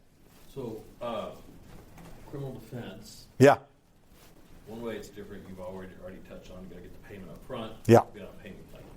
Another way that's different from PI is post-retention withdrawal. You have to assume that's impossible. Judges are going to be very reluctant to do that. Yeah. Particularly if the only basis for the withdrawal is non-payment. Yep. So how do you change this up when post-retention withdrawal is not really an option? Then you make your qualification criteria simple enough where the decisions that are made are mostly accurate. What I mean by that is your team needs to know what you handle. And you need to, is it just DWIs? Is it felonies? Is it misdemeanors? Are there a specific type of misdemeanors? Is it violations as well? Whatever it is, your team needs to know, and they need to have the criteria in front of them. The more you can remove the delay from investigating and reviewing to deciding, the more you can maximize your ROI. Totally appreciate and understand the difficulty associated with withdrawing with criminal defendants, but I also know how competitive and how needed you are from your clients. And when they call, sometimes they're calling from jail, sometimes they're calling from their parents' house or a payphone, and they only have X amount of dollars to use. You've got to be able to make that decision. Your team needs to be able to make that decision pretty quickly. And that's going to be based upon their knowledge of what you're handling and what you're not handling. And if they don't know what you're handling and what you're not handling, then they're going to delay making a decision, which obviously will have an impact on your ability to sign them. I don't know if that answers your questions, but if there's any answer I would take from there, it's to have a very clear criteria and remove the guesswork if you're not going to be able to withdraw. Yeah. Yes, I think your point is exactly right, because that's all we do is criminal law. Yeah. And when we moved from lawyers to non-lawyers, we empowered them. Here's the criteria, here's where we are, here's the decisions, and I can live if you guess wrong. If you put me in trial on a DWI that I usually make 10 grand on, and I got a trap for 1,500, then so be it, because you're going to get me 25 other 10 grand cases where you don't guess wrong. So that is what it is. If we can't withdraw, then how do I leverage that to get something done? So my youngest lawyer goes try something, learn something, 1,500, and we get a video testimony. That's exactly right. Thank you. You said something in there I want to repeat. We can live with the decision that you made. Can you live with the decision that your team made based upon the criteria that you created? And if the answer is yes, then push a little harder even. How about now? Can we live with this one? I think we can live with that one. Good. How about here? No, we can't live with that. All right, let's go back then. Figure out where that breaking point is and push the limits. Because the more your team can decide, remember, retain, reject, refer, 3 R's. The more your team can decide on that first call, the more successful you'll be. And yes, it's directly related to what you can live with, what you're comfortable with, what you're comfortable withdrawing from, and what you're not. Answer that question for each of your case types, and you just made things a lot simpler for your team. Is there another question over here? No? Yes. Can you talk about deal velocity, the time between when they contact you and when they sign up? What's the right way to think about that? What's the good metric, and what's a good percentage? Yeah. So when they contact you, this day and age, they're contacting you via phone, via web, via social media, via friends, referrals, you name it. If you're not responding to a web lead during, I don't even want to say business hours, guys, between 8 a.m. and 8 to 10 p.m., if you're not responding within 2 to 4 minutes, someone else is. Do you know how easy it is to do the following? Because you've done it without even knowing it. You go to a law firm website. You type in your name into the web inquiry. You type in your phone number. You spend about 2 minutes putting a summary of why you need a lawyer. Then you highlight that summary. You right-click copy. And then go to another law firm. Name, phone number, paste. Another law firm. Name, phone number, paste. Another law firm. Name, phone number, paste. They're not scrolling on your websites. They're not even looking at your testimonials. They're not even looking at the firm name. The winner is the responder. The first responder wins. Now, do they necessarily create a client-attorney relationship? No. But they have the best chance to. They have the best chance to. And I don't care whether you're the largest law firm and biggest law firm and most successful law firm in your state, or you work from your mother's basement. If you're the first to respond, you have the best chance to create that relationship. Now, in terms of how quickly you should go from new lead to qualified to signed, the goal is the same conversation, the same day, the same minute, the same 15 minutes. That's the goal. And I'm not telling you just from a perspective of, hey, in an ideal world, if everything was under our control, this is how it'd be. No, I'm telling you what your competitors are doing. And I want you, remember, what I want you leaving with today is just a competitive edge, right? If you get a few more tips, awesome. But I want you to have the competitive mindset. I want you to start being more aggressive, making decisions. Understand that nothing tastes worse in your business world when you realize that it was under your control. You lost the lead because something you did, not something the caller did. Right? And if we're not looking into, I talked about earlier, I think I got distracted by my broken computer over here. We talked earlier about the conversion rate and what percentage of wanted leads do we want to sign. What we didn't talk about is the review of those that we wanted and lost. And oh, by the way, the moment you send that agreement out, I don't care what happens afterwards. If you don't get it signed, it gets marked as lost. Not, well, I didn't want it anyway. I didn't like them anyway. They were mean on the telephone, and they were going to be a high-maintenance client. Baloney.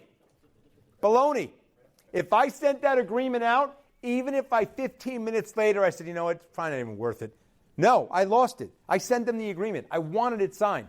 You have to be honest with yourselves, because that's where we find the most improvement.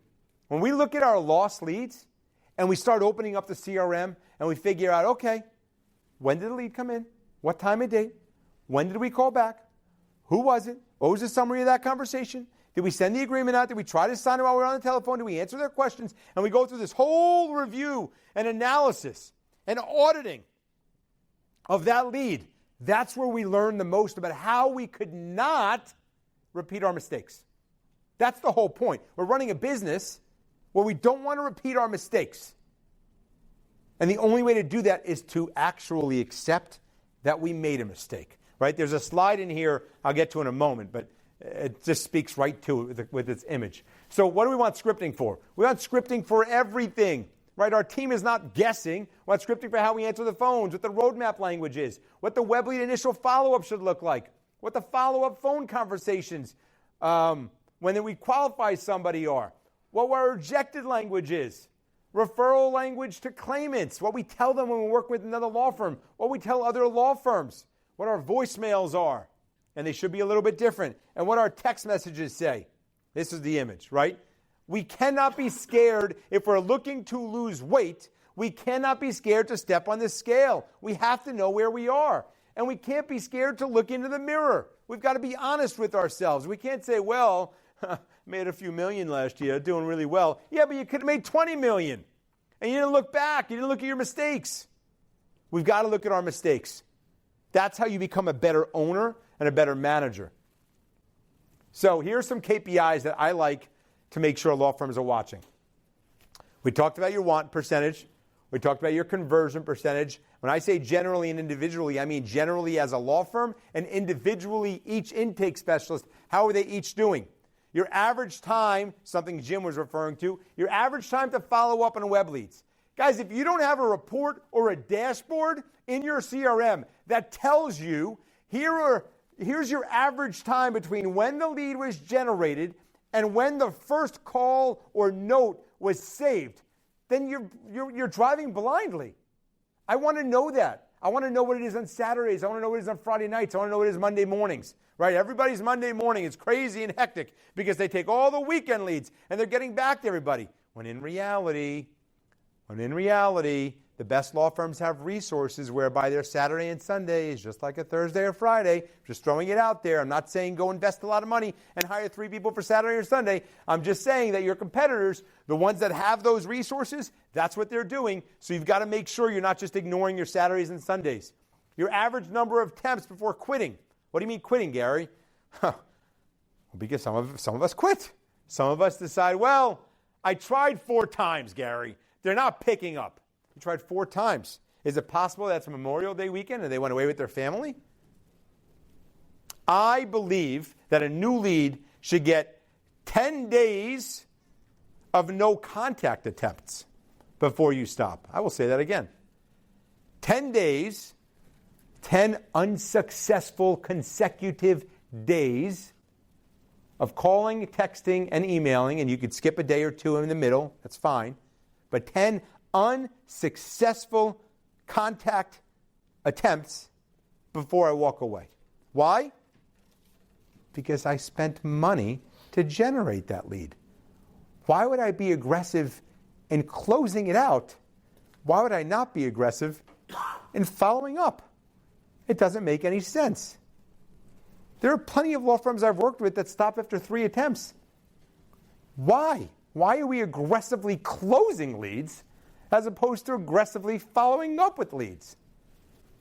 And by the way, for those that are qualified, where we send the agreement out, I want 20 consecutive non-contact days. And the moment we speak with them, it starts all over. Because I invested that money. And I'm going to squeeze the towel dry before I say there's no more water in the towel. I'm not going to do a little squeeze like this and go, it's not much left in there. No way. Conversion rate by month, by method of sign-up, by staff member, by case type. Average sign-up time between lead and signing and between qualifying and signing. Your retained, then rejected percentage. We talked about that. That's your withdrawal post-retention. Average number of qualified leads retained electronically in the first call. This should be incentivized, by the way. This should be incentivized. Your intake team should have the potential for growth. So when they and if they are able to sign someone up on the first call, that is a huge congratulatory event. The whole firm should know about it. An email should go out. 5, 10, 20, whatever you're comfortable, dollars or gift cards should be sent each time. You just made, potentially, the firm some real money because you were aggressive. You conveyed compassion, reassurance, urgency. You sold us. And I want to reward you for that. Individual and outbound statistics with respect to picking up phone calls and making phone calls. Rejected post-retention, actually we have them both here. And then lost reasons. If nothing else, the best metric, we've talked about this, is conversion rate. So we don't have to talk about that at the moment. We talked about an example. Now let's talk about the CRM. Not sure why there's a little space there. But if it's not in, this is where it all starts. If it's not in your CRM, it did not happen. If I had to nitpick, and there's not a lot of nitpicking required, if I had to find one area that most lawyers and law firms fail at, it's the inadequacy of documentation within their CRM. And I'll jump to the bottom here. There is a direct correlation between documentation in your CRM and results. Direct. And I need your team to understand that if it's not in your CRM, it didn't happen. Every follow-up attempt, whether successful or not, every status update, every time someone opens the file, you know what I love the best? When I see a note that says, open the file, realized I didn't need to make a phone call. Yes, way to be transparent. Way to make sure that everyone else who knows when they open the file, what's going on in this case. Every attempted communication, a summary of each call. I can't stand when I just see, spoke with caller, period, save. What does that mean? What did the caller say? They interested? Is there an issue? How are things going at home? Are they in the hospital, the doctor's office? Did they get it resolved? Give me more, please. Are you using the correct statuses? Do you know when a case hasn't been touched? There should be an alert. In your CRM, you should have a report or dashboard that says, from the longest time period to the closest time period, here are all the leads that have not been touched in more than 24 hours. Gary, wait, what? Say it again, Gary. What I'm saying is there should be a report that you look at that shows you every lead that has not been touched in at least 24 hours, starting with the longest time period. And unfortunately, what some firms might see is that there are leads that are in there for weeks that haven't been touched. Maybe not on purpose. I'm not looking here to point my finger at anybody, but maybe it fell through the crack. Maybe for some reason the assigned intake specialist or person got removed and it's under no one's name. But we've got to have certain reports or dashboards to let us know when there's smoke, because when there's smoke, there's fire. Do you know if someone has been called back? Right? Some CRMs have tasks and due dates. Well, we should have a report or dashboard that tells us all overdue tasks for intake, because there shouldn't be any. Do you know when to call someone back? Now, this is interesting. Your CRM should automatically say when the next follow-up is. It should not be up to the intake specialist to say, okay, I'll call this one back tomorrow. No, based upon the status, based upon the lead, based upon the number of days it's been in that status, there should already be a filled in or follow-up cadence that we create that tells our team when to call back. There should already be a drip campaign, a text drip campaign, knowing when to text and what to text. That shouldn't be manual. None of this should be manual. All right, we're going to go a little bit faster here because we got off to a late start. So what's the standard for referrals? It's the same as it was for intake. Could be, not likely. Very many law firms get nervous. Jim, is it okay if we go a little past 2 o'clock? Okay. Many law firms get nervous about referring out leads to other law firms because I don't want to give them garbage. No. That's the wrong mindset. That is the wrong mindset. Be open to garbage. Send them garbage. That's the whole point of referrals. The whole point of referrals is, depending upon the practice area and the location and the relationship and response time or intake and results or reputation, maybe it happened in another state. Maybe it's a practice area we don't handle. Ask yourself, if our law firm doesn't handle this type of case, is it possible that another law firm does? I've worked with law firms that get 75% of their revenue from referral fees. All because they took the stance of, you know what, we have a pretty strong brand. We're getting all these leads. I know what our bread and butter is, but we're getting all these other types of leads. Why would I ignore them? I made it a personal goal of mine when I was at Parker Wakeman. That's where I started. because we had such a strong web presence. We would get leads for employment, for criminal defense, for Social Security, for workers' comp, for immigration, family law. You name it, we got leads for them. And when I became a managing attorney there, I started to have conversations with other lawyers. And I would say, hey, by the way, do you guys accept referrals for this type of lead? Yeah, we do. Do you pay referral fees for them? Absolutely. You do? Why aren't we sending you cases? Why aren't we sending you leads? This is crazy. Do you mind if I just send you leads because I don't know what the qualification criteria? No, absolutely. Send it our way. We would love that. Why would you love that? Why would they love it? Because they haven't spent $1 to get that lead. They didn't invest $1 to get that lead. So quite frankly, if you're working with a law firm that says, stop sending me garbage, which, by the way, there was one firm that said, stop sending me garbage, I was delighted not to send them garbage anymore. I sent all my leads somewhere else who loved garbage. Because even with garbage, once every 10 times, they got some real value. Referrals are amazing. It's an amazing relationship for it's a win-win-win. It's a win for the client, for the lead that was looking for a home and may have given up if you couldn't help. It's a win for you because that's the closest thing you're going to get to passive revenue. And it's a win for your referral counsel who didn't invest $1 but just invested in your friendship and relationship and made some money. It's a win-win-win. So err on the side of, going back to that other slide, could it be a lead that another law firm is interested in? Not, is it likely a lead? I can't tell you how many times, and then by the way, the new standard for referrals, I say new because I know what it's been the last 10 or 15 years. The new standard is, anybody want to take a guess what I'm about to say? What's the new standard? 50%. No, forget the fee, but I like that too. That's out there. What in terms of the how to refer a lead? What's the new standard? Warm transfer. None of this just email stuff. None of this email stuff. Mrs. Johnson, it's not something we handle, but we work very closely with Michael Jordan over here, who handles gambling cases. I shouldn't have said that, wasn't very nice. But, right, no, sorry. I don't know why they came out. But hold on one sec. Let me get them on the phone. Hi, Michael, you here? I have Mrs. Johnson, potential case. Great. We are not going to break the chain. No way. That's the new standard. And I want you to tell all the law firms that are sending you leads to consider that standard, and I certainly want you to consider using that standard when you're sending out leads. The last thing, I hate it when I audit a law firm's CRM and I look in their notes and I see sent email to law firm with summary, and then a week later, law firm writes back, call the caller, call the claimant, they went with somebody else. Yeah, it's been a week. I shouldn't have sent it to you via email, and you should have been on top of it faster. We both screwed this one up. And oh, by the way, it was a really high-value case. Okay, let's keep going. Make sure you want your name on the agreement, guys, for referrals. You want your name on the agreement that gets signed by the claimant. In an ideal world, you do. I know there's a trust factor. Some law firms, unfortunately, are not great at paying referral fees, and I think most of the time it's innocent mistakes, but you want to make sure your name's on the agreement. You want to make sure the process is clear. You want to have follow-up standards, and you want to make sure that the scripting both to the caller and to the law firm is correct. A long ring time makes you look small time.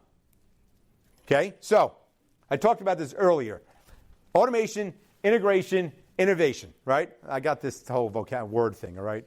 Alliteration, it doesn't matter.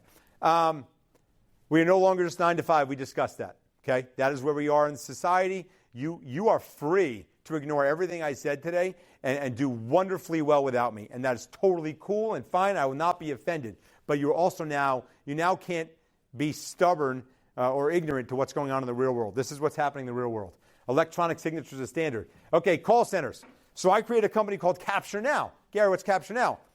I owned a call center. It was ultimately acquired. And it was as good of a business and profitable of a business as it was never going to be perfect. Because just like you know with your own intake team, when you work with a call center, the folks that are picking up the call were not trained by you. This is not something where they pick up the call on the first ring every time. It was unpredictable. It's unreliable. So we created Capture Now, which is a voice bot. This is not a sales pitch. I just want you to know where the world is going. We're not the first ones to do it, but I promise you, the world is going down a path of less reliability, less costly options, and more reliability, less unreliability, more reliability, and ensuring that calls are picked up on the first ring every single time, retrieving that information, putting it into your CRM. Follow-up tasks should be automated. We talked about that.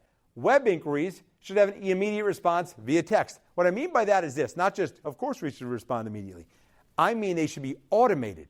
I mean when a web inquiry comes into your firm, there should be an automatic text that goes out to that claimant. Not everybody has that.